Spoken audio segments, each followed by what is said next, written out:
হযরত ঈসা আলাইহিস সালাতু ওয়াস সালাম সফরে যাবেন, তো তিনি চিন্তা করলেন একজন সফর সঙ্গী নিয়ে সফরে গেলে তো ভালো হয়। একজন সফর সঙ্গী নিয়ে তো তিনি সফরে যাচ্ছেন। যাবার সময় সফর সঙ্গীকে বললেন, একটা 3টা রুটি নাও, প্রতিমধ্য যদি ক্ষুধা লাগে তাহলে ক্ষুধা নিবারণ করো।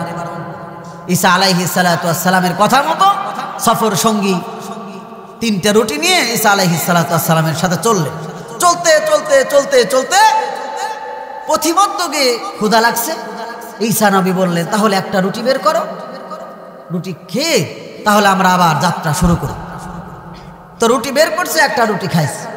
খাওয়ার পরে ঈসা আলাইহিস সালাতু ওয়াস সালাম সফর সঙ্গীকে বললেন, তুমি এখানে দাঁড়াও, আমি একটু সমুদ্র থেকে পানি পান করে আসি।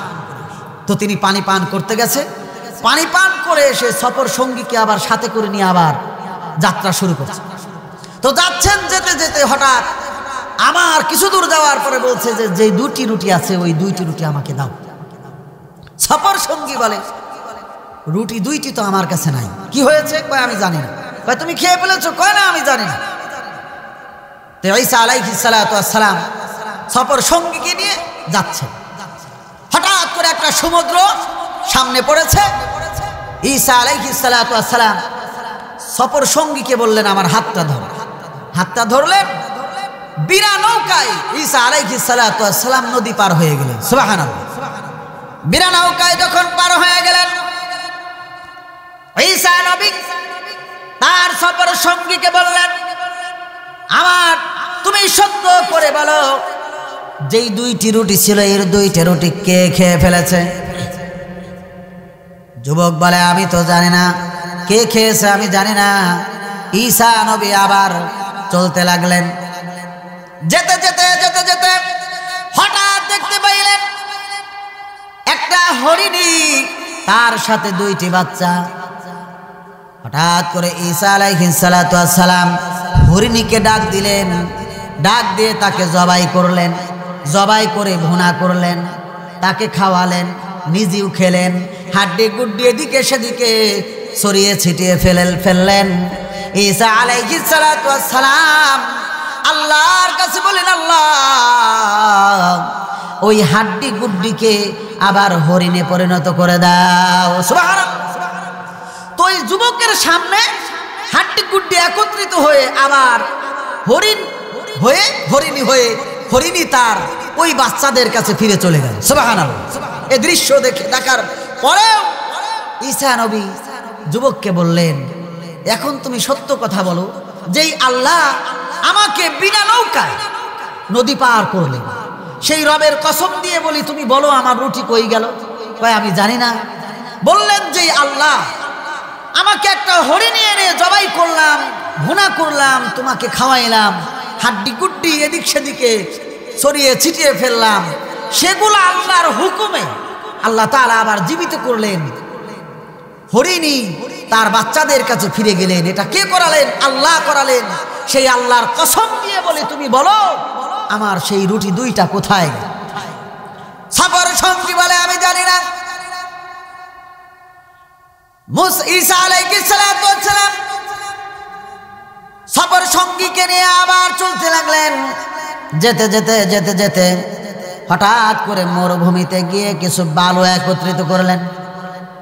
বালু একত্রিত করে বালুকে বললেন, আল্লাহর হুকুমে এই বালু স্বর্ণে পরিণত হয়ে যাও।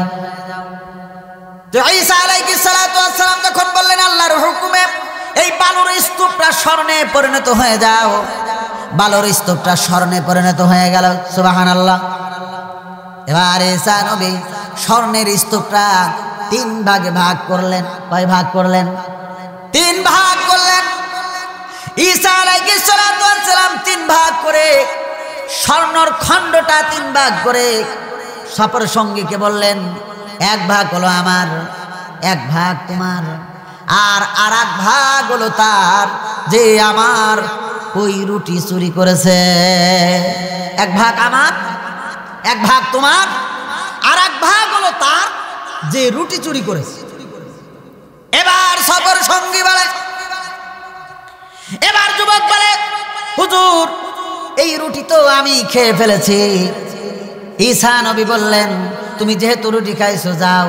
কিসের লোভে বললো? জোরে কান। স্বর্ণের লোভে। স্বর্ণের লোভে এবার স্বীকার করলো রুটি আমি খেয়েছি।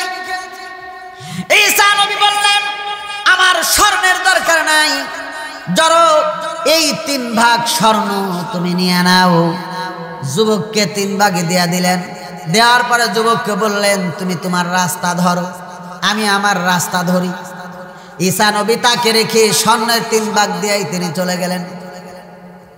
হঠাৎ করে এই যুবক স্বর্ণের ভাগ নিয়ে যখন বাড়ির দিকে রওনা হয়েছেন, প্রতিমধ্যে এক দল 2 জন ডাকাত তাকে ধরেছে। কয়জন? 2 জন ডাকাত যখন যুবককে ধরেছে, যুবক এখন ডাকাতদেরকে বলতেছে সাবধান। ডাকাতরা বলতেছে তোমার কাছে কি আছে? যুবক বলতেছে, ডাকাত ভাইরা আমাকে তোমরা হত্যা করো না, আমার উপর তোমরা জুলুম করো না। আমার কাছে একটা স্বর্ণের খণ্ড আছে, 3 টুকরা আছে। এই 3 খণ্ড স্বর্ণের টুকরা আমরা 3 জনে ভাগাভাগি করে নেব। আর যদি তোমরা আমার সাথে মারামারি করো, মারামারি করে কোনো লাভ নাই, আমরা সুন্দর করে 3 জনে 3 ভাগ নিয়ে বাড়িতে চলে যাব। এ কথা যখন যুবক বলেছে, 2 ডাকাত বলতেছে তাই ঠিক আছে, আমরা ভাগাভাগি পরে করি। ওই ডাকাত 2 জনের মধ্যে থেকে একজন বলতেছে আমরা ভাগাভাগি পরে করি, আগে আমরা আসলেই ক্ষুধার্ত, আজ কয়েকদিন যাবৎ খায় না, তো আমাদের মধ্যে থেকে একজন বাজারে গিয়ে কিছু খাবার নিয়ে আসো। খাবার আনবে, আমরা খাবার খাবো, খাবারের পরে আমরা এই স্বর্ণের টুকরাটা ভাগাভাগি করে নেব। ডাকাত দলের মধ্যে থেকে একজন বাজারে গেছে খাবার আনতে। যে বাজারে খাবার আনতে গেছে সে মনে মনে চিন্তা করতেছে, আমি যদি এই খাবারের মধ্যে বিষ মাখায়া দেই, বিষ মিশিয়ে দেই, তাহলে তারা 2 জন খাবার খাবে আর আমি স্বর্ণের ভাগীদার একাই হয়ে যাব। তো যিনি বাজারে গেছেন ডাকাত দলের মধ্যে থেকে একজন, সে খাবার কেনার পরে খাবারের মধ্যে বিষ মিশাইছে, বিষ মিশিয়ে দিয়েছে। মিশানোর পরে ওই ডাকাত দলের মধ্যে থেকে যে খাবারটা নিয়ে আসছে, আনার সাথে সাথে খাবার নিয়ে তাদের কাছে আসছে। আসার পরেই এই জায়গায় 2 জন আগেই বুদ্ধি করে বসে আছে, ও যখন খাবার নিয়ে আসবে আমরা তো মাগার খাবার খাবো আর একে হত্যা করব। একে হত্যা করে দিল, আমরা 2 জন 3 খণ্ড স্বর্ণের ভাগীদার 2 জনে করে নিই। সুবহানাল্লাহ, 2 জনে নিয়ে নেব। এই চিন্তা যখন এই 2 জন করছে, সে খাবার নিয়ে তো আসছে। আসার সাথে সাথে এই 2 জন তাকে হত্যা করছে। কাকে হত্যা করছে? যিনি খাবার নিয়ে আসছে। তো যিনি খাবার নিয়ে আসছেন তাকে হত্যা করে ফেলেছে। এবার ওই 2 জন মিলে 3 খণ্ড স্বর্ণ ভাগাভাগি করে নেবে, এই চিন্তায় তারা ব্যস্ত। হঠাৎ করে একজন বলল, আগে স্বর্ণ ভাগ করার দরকার নাই, আগে আমরা পেট ভরে খেয়ে নেই। এই চিন্তা যখন করেছে, তারা আগে স্বর্ণ ভাগাভাগি না করে তারা আগে খাবার খেয়েছে। খাবার খাওয়ার পরে বিষের যে প্রতিক্রিয়া তা শুরু হয়ে গেছে। 2 জনই খাবার খাওয়ার পরে সেই জায়গায় ইন্তেকাল করেছে। তাহলে কি 3 জন বাঁচা আছে না মারা গেছে? 3 জনই মারা গেছে। হঠাৎ করে ঈসা নবী আবার সেই পথ দিয়ে যাচ্ছেন, দেখেন স্বর্ণের টুকরা স্বর্ণের জায়গায় পড়ে আছে, কিন্তু 3 জন লোক দুনিয়া থেকে বিদায় নিয়ে চলে গেছে। ঈসা নবী লোকদেরকে ডেকে ডেকে বলে, ও দুনিয়ার মানুষ, দেখো দেখো দেখো দুনিয়াদার, দেখো দুনিয়া লোভী, দেখো যারা দুনিয়াদার,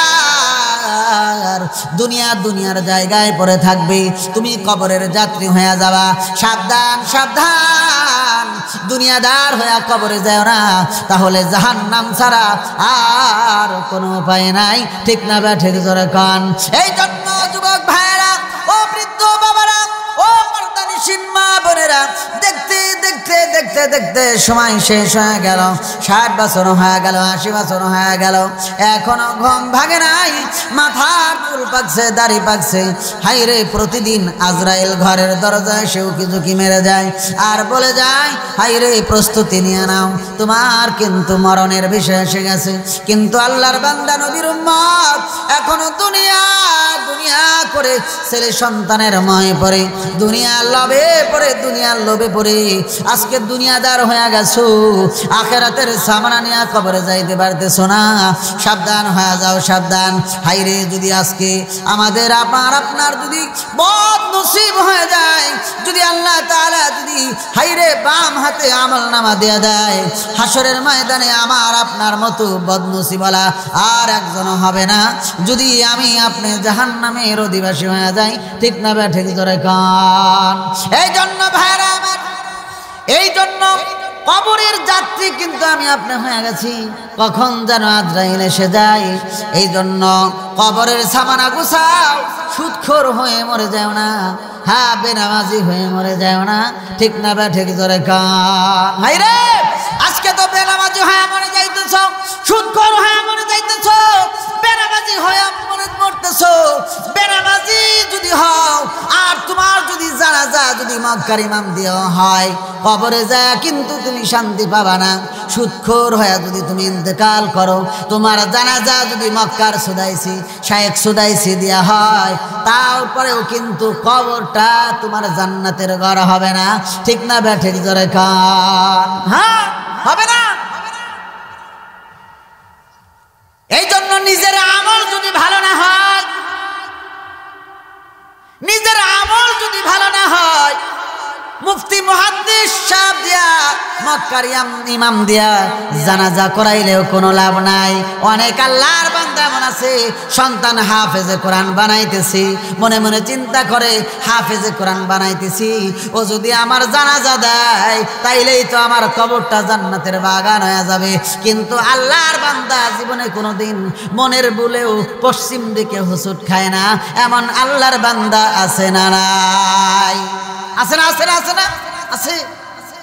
সন্তান মাদ্রাসায় ভর্তি করছে, নামাজ ওযু গোসল কিচ্ছু জানে না, মসজিদমুখী হয় না, নামাজ পড়ে না, টাসও খেলে। দেখছি সন্তান মাদ্রাসায় সে টাস খেলে, সুদের কাজে নিয়োজিত। তার চিন্তা কি? সন্তান তো হাফেজ হইতেছে, ও যদি জানাজা দেয় তো সব মা। আছে না নাই? আছে। নিজের আমল নিজে নিয়ে যাওয়া লাগবে। সন্তান জানাজা দেবে আর মা পায়া যাবেন, এমনটা হবে না। হবে হবে হবে না, নিজের তো কিছু লাগবে। হ্যাঁ হবে। অনেক সন্তান যদি আপনি নিজে আমল নিয়ে যান তো আল্লাহ হতে পারে যদি আল্লাহ এক ওসিলা বানায় আপনাকে জান্নাতে দেয়, হতে পারে না? হতে পারে। কবরে তো যাবেন, এমন গুনার কাজ করে না যাওয়া। কেমন? কিছু গুনাহ আছে ফিলাকজি লোডের মতো যাবে। আপনি কবরে যাবেন, কবরে যাওয়ার পরে এমন কিছু গুনাহ যেগুলা সদকায়ে জারিয়া হিসেবে এমন কিছু গুনাহ করে গেছে, যেই গুনাহ করার কারণে কবরের মধ্যে ফিলাকজি লোডের মতো আপনার আমল নামায় জমা। আল্লাহর বান্দা হাসরের ময়দানে আল্লাহর বান্দা আল্লাহর কাছে বলবে, আল্লাহ রে, আমি তো জিনার গুনাহ জীবনে কোনোদিন করি নাই। আয় আল্লাহ, আমি তো এই সমস্ত মানুষের সম্পদ আত্মসাৎ করনেওয়ালা গুনাহ, মানুষের সম্পদ আত্মসাৎ করে বিদেশে বাড়ি গাড়ি করার গুনাহ, এগুলা তো আল্লাহ আমি করি নাই, কিন্তু আমার এইগুলা আমার আমল নামায় জমা হইতেছে কেন? আল্লাহ বলবেন, দুনিয়ার মধ্যে এমন লোকদেরকে তুমি সাপোর্ট দিয়েছিলা, যেই সাপোর্টটা দেওয়ার কারণে তারা চুরি করতেছে, ডাকাতি করতেছে, ছিনতাই করতেছে, লুটপাট করতেছে, এমন লোকদেরকে তোমরা দুনিয়ায় সাপোর্ট দিয়েছিলা আর বলেছিলা যে অমুক ভাইয়ের চরিত্র ফুলের মতো পবিত্র। এই মিথ্যা স্লোগান তোমরা দিয়েছিলা। ওই সমস্ত কপাল পরা হতভাগারা গুনাহ করে আর তোমার সেই গুনাহ আমল নামায় জমা হইতেছে। নাউযুবিল্লাহ। হ্যাঁ, এমন হবে। ভাইয়েরা আমার, দুনিয়ার মধ্যে এমন গুনাহ রেখে যাবেন না কখনো, এমন গুনাহ করবেন না, এমন কাউকে সাপোর্ট দেবেন না যারা মাটির উপরে এমন গুনাহ করবে, এমন দলের সাপোর্ট দেবেন, সেই দলের লোকেরা গুনাহ করবে, আর আপনি কবরে বসে বসে আপনার আমলনামায় জমা হবে। ঠিক না ব্যাঠিক? জোরে কোন। মাইয়াশফা শাফাআতান হাসানাতাই ইয়াকুল্লাহু নাসিবুম মিনহা। আল্লাহ রাব্বুল আলামিন বলেন, দুনিয়ার মধ্যে যদি এমন কোন লোককে তুমি সাপোর্ট করো যে তোমার চরিত্র ফুলের মতো পবিত্র, আসলে সে বাথরুমের মতো নাপাক, এমন লোককে তুমি বলেছো পবিত্র, ওই কপাল পোড়াদেরকে সাপোর্ট দেওয়ার কারণে যদি সাপোর্ট দেওয়া যদি কবরে যাও, ওরা গম চুরি করবে, চাল চুরি করবে, টাকা আত্মসাৎ করে বিদেশে বাড়ি বানাবে, মানুষের হক নষ্ট করবে, মানুষের উপর জুলুম করবে, মানুষকে কারাগারে বন্দী করে করে নির্যাতন করবে, জুলুম করবে, ভালো ভালো লোকদেরকে, ওলামায়ে কেরামদেরকে ধরে ধরে ফাঁসির কাস্টে ঝুলাবে। এমন লোকদেরকে যদি তুমি সাপোর্ট দাও আর তোমার মরণ হয়, হাসরের ময়দানে এই সমস্ত গুনার ভাগীদার হইয়া তুমি জাহান্নামের অধিবাসী হয়ে যাবা। হ্যাঁ, এই সমস্ত গুনাহ থেকে বিরত থাকার দরকার। এখন তো ইমানের পরীক্ষা চলতেছে, ঠিক না ব্যাটিক? জোরে কোন। ইমানের পরীক্ষা চলতেছে। আসবে আর বলবে, ধরো 1 প্যাকেট গুল নাও, 1 প্যাকেট সিগারেট নাও, 5000 টাকা নাও, ভোটটা আমাদের দিয়ে দিও।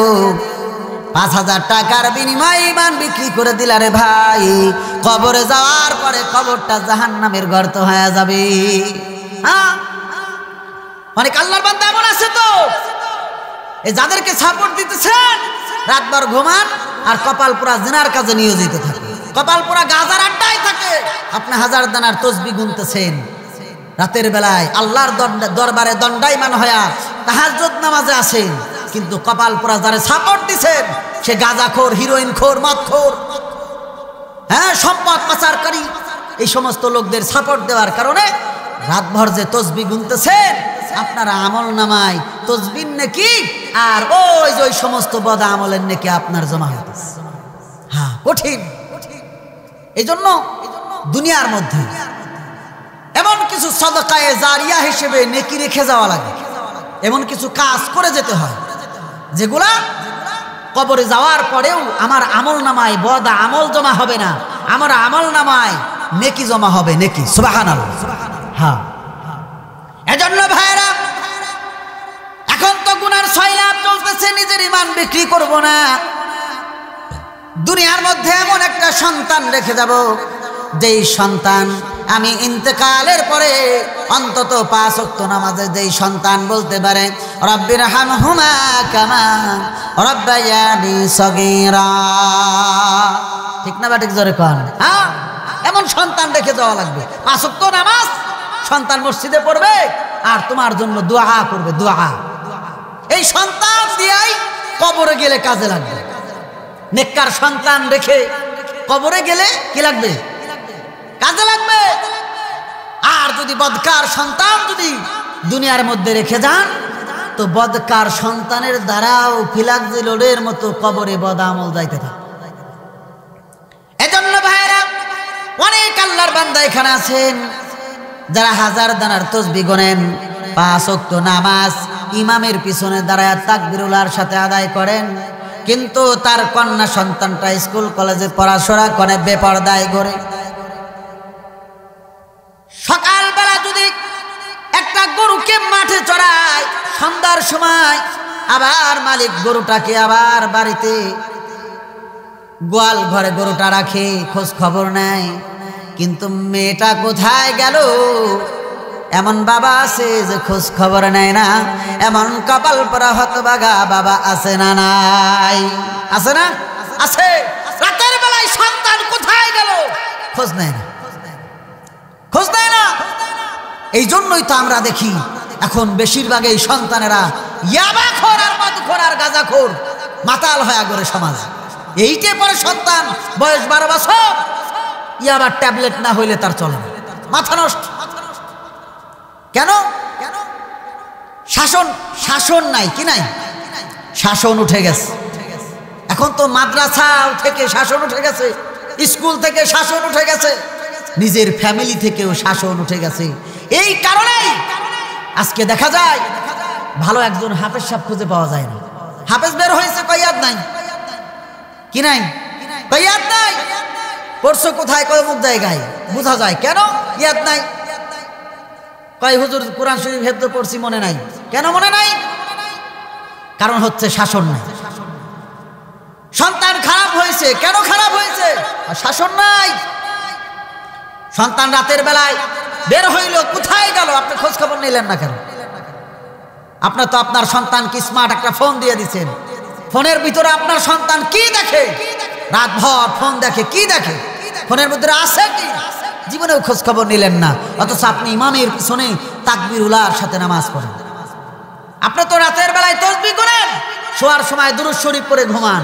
হ্যাঁ, রাতের বেলায় তাহাজ্জুদ পড়েন। সন্তান ঘরে কি করতেছে এই খবর আপনি নিলেন না। ওই গুনাহগুলো আপনার আমলনামায় জমা হইতেছে। জন্য এই সমস্ত গুনাহ থেকে বাঁচার দরকার আছে না? বলেন, বাঁচার দরকার আছে না? হ্যাঁ, বাঁচার দরকার। সন্তানেরা এমন এমন গুনাহ করে। এই মোবাইল তো দিচ্ছেন, মোবাইলে কি আছে এগুলা দেখেন আপনি, যে কি দেখেন এগুলা দেখেন। এই গুনাহ থেকে সন্তানকে বাঁচান। আজকে আপনার ফ্যামিলিতে গুনাহ থাকার কারণে, গুনার কার্যকলাপ হওয়ার কারণে আপনার ঘরের ভিতরে আল্লাহর রহমত বর্ষিত হচ্ছে না। এই জন্য আপনার সংসারে শান্তি নাই। ঠিক না বাটিক জোরে কোন? শান্তি নাই। শান্তি কই গেল? কেন শান্তি নাই? কারণ হচ্ছে আজকে আপনার ঘরের মধ্যে নবীর আদর্শ নাই। আজকে ঘরের মধ্যে কি নাই? নবীর আদর্শ নাই। আজকে আপনার ঘরের মধ্যে নামাজ নাই, ওযু নাই, গোসল নাই, পাক পবিত্র নাই, কিচ্ছু নাই। এই জন্যই তো আজকে আপনার ঘরে শান্তি নাই। ভাইরা আমার, যদি শান্তি পেতে চাও, দুনিয়ার মধ্যে যদি শান্তি পেতে চাও, আর কবরের জগতে গিয়ে যদি শান্তি পেতে চাও, তাহলে দুনিয়াও কোরআন মোতাবেক জীবন গড়া, রাসূলের আদর্শ মোতাবেক জীবন গড়তে হবে। ঠিক না ঠিক জোরে খান? হ্যাঁ, কোরআন মোতাবেক জীবন গড়তে হবে। এই যে বললাম ইমানের পরীক্ষা চলতেছে। আপনি কি কোরআনের দল ধরবেন নাকি কোরআন ছাড়া দল ধরবেন? 50 বছর, 52 বছর, 51 বছর দেখেছেন, রাম বাম কতই কিছু দেখলেন, দেখছেন না? এর বিনিময়ে কি পেয়েছেন? কিছুই পান নাই। শুধু নির্যাতন আর নির্যাতন, আর লাঞ্ছিত অপদস্থ হয়েছে। ঠিক না ঠিক জোরে গান? রাতের বেলায় তো ঘুমাইতেও পারেন না। এই জন্য ইমানের পরীক্ষা চলতেছে। সংসদে কোরআন আসুক, এগুলা কি আপনারা চান না?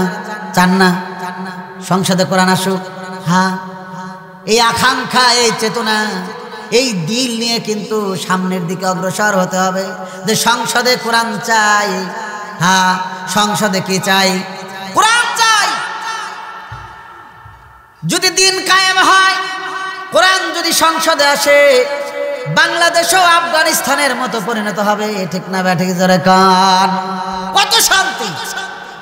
বিশ্বাস করেন, এই সমস্ত ভিডিও, এই সমস্ত ফুটেজ দেখলে তখন আমার কাছে লাগে, আরে আফগানিস্তানের দৃশ্যগুলা দেখে তখন আমার এমন লাগে যে নবীজির দেশের অবস্থা ওই সময় 1400 বছর আগে যে কেমন তিনি রাষ্ট্র কিভাবে চালিয়েছিলেন দেখি নাই। কিন্তু আফগানিস্তান দেখে মনে হচ্ছে, আহারে সেই দেশটাও বুঝি এমনই ছিল, তারা বুঝি এমন ভাবে এই রাষ্ট্র চালিয়েছে। কত শান্তি! হ্যাঁ, এজন্য যেই দল চায়, যে কোনো দল হোক, ইসলামী দল, যে কোনো দল হোক, আপনি সেই দলের দিকে অগ্রসর হন, সেই দলকে আঁকড়ে ধরেন। ঠিক না বেঠিক জোরে কর? ইসলামী দল যে কয়টা, সেই দলকে আঁকড়ে ধরেন। এর বিনিময়ে এগের সাপোর্ট দিয়ে যদি আপনি ইন্তেকাল করেন, হাসরের ময়দানে হতে পারে আল্লাহ তাআলা নাজাত দেবেন। কিন্তু রাম আর বামকে যদি সাপোর্ট দিয়ে ইন্তেকাল করেন, হাসরের ময়দানে আল্লাহ তাআলা জাহান্নাম ছাড়া আর কিছুই দেবেন আমাদের মাঝে, কিছুই দেবেন। হ্যাঁ, কোরআনের শাসন যদি আসে, দেখবেন বাংলার জমিনে একজন চোরও খুঁজে পাওয়া যাবে না। ঠিক না ঠিক জোরে কান? একজন জিনাকারও বাংলার জমিনে খুঁজে পাওয়া যাবে না। কথাটা কার? কথাটা আল্লাহ। কোরআনের শাসন যখন হবে, ওয়াসারিকু ওয়াসারিকাতু ফাকতাউ আইদিয়াহুমা, আল্লাহ তাআলা বলেন, চোর যদি চুরি করে তার হাত কাটো। জিনা করনেওয়ালা নারীকে বাচ্চা ঘাত করো, তাকে পাথর দ্বারা হত্যা করো, কথার কার বলেন?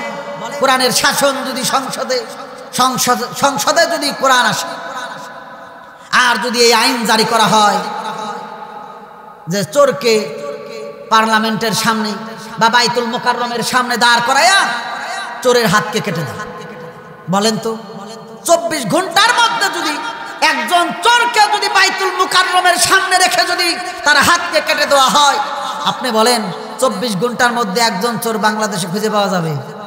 হ্যাঁ, কথাটা কার? হ্যাঁ, এই আইন চাবেন না চাবেন কিনা? কোরআনেই সমাধান দিতে পারে। এই জন্যই তো কোরআন নাই বলে বাংলার জমিনে শান্তি নাই। আজকে যদি কোরআনের আইন, কোরআনের শাসন জারি হয়ে যায়, তো দেখবা বাংলাদেশটাও আফগানে পরিণত হবে। ঠিক না বে ঠিক? জোরে কান। হ্যাঁ, দেখবেন শুধু শান্তি আর শান্তি। মানুষ লক্ষ লক্ষ টাকা নিয়ে রাস্তা দেয়া হেঁটে যাবে, একটা ডাকাতও রাস্তায় খুঁজে পাওয়া যাবে না, যেমনটা আফগানিস্তানের দিকে তাকাইলে দেখা যায়। এই জন্য ভাইরা আমার, ও আল্লাহর বান্দা নবীর উম্মত, ও তালমার মুসলমান, এই জন্য 50 বছর দেখেছো, 60 বছর যাবত দেখেছো, হাইরে রাম আর বাম কত কিছুই তো দেখলা। এইবারের মতো একবার ইসলামী কোন দলটাকে দেখে নাও। ঠিক না বে ঠিক? জোরে কান। এই জন্য বলতেছিলাম আল্লাহর গোলাম, তোমার যদি এমনটা মরণ হয়, এমন কাউকে সাপোর্ট দিছু যেই সাপোর্ট দেওয়ার কারণে আল্লাহর বান্দা চাল চুরি করে, গম চুরি করে, হ্যাঁ, রাস্তা পর্যন্ত খেয়ে ফেলায়, পায়খানা পর্যন্ত খেয়ে ফেলায়। ঠিক না বে ঠিক? জোরে কান। আছে না নাই? খায় না পায়খানাটা পর্যন্ত খেয়ে ফেলায়। তার কাছে দিয়ে দেয় যে অমুক অমুক বাড়ি, বা এই তোমার কাছে 10টা পায়খানা দেওয়া হবে, বাথরুম এগুলা অমুক দিবা, 10 জনের দিবা, পায়খানা পর্যন্ত খেয়ে। বলেন তো, যারা আমানতের খেয়ানত করে, যারা চুরি করে, রাহাজানি করে, ছিনতাই করে, চাঁদাবাজি করে, এমন লোককে যদি তুমি সাপোর্ট দাও, আল্লাহর কসম তুমি 1000 দানার তসবিহ গুনাওয়ালা হও। আল্লাহর কসম তুমি বাইতুল্লাহ তওয়াফ করনেওয়ালা হও। হ্যাঁ, বাইতুল্লাহ তওয়াফ করে তোমার লাভ নাই। মসজিদে যায় ইমামের পিছনে দাঁড়ায়া তাকবীরুল্লাহর সাথে নামাজ পড়িয়াও তোমার লাভ নাই। ঠিক না বে ঠিক? জোরে কান। এই জন্য আল্লাহর গোলাম, এই সমস্ত গুনাহ নিয়ে কবরে যাবা না, যেই গুনাহটা কবরে যা শোয়ার পরে ফিলাক দিলের মতো যায়।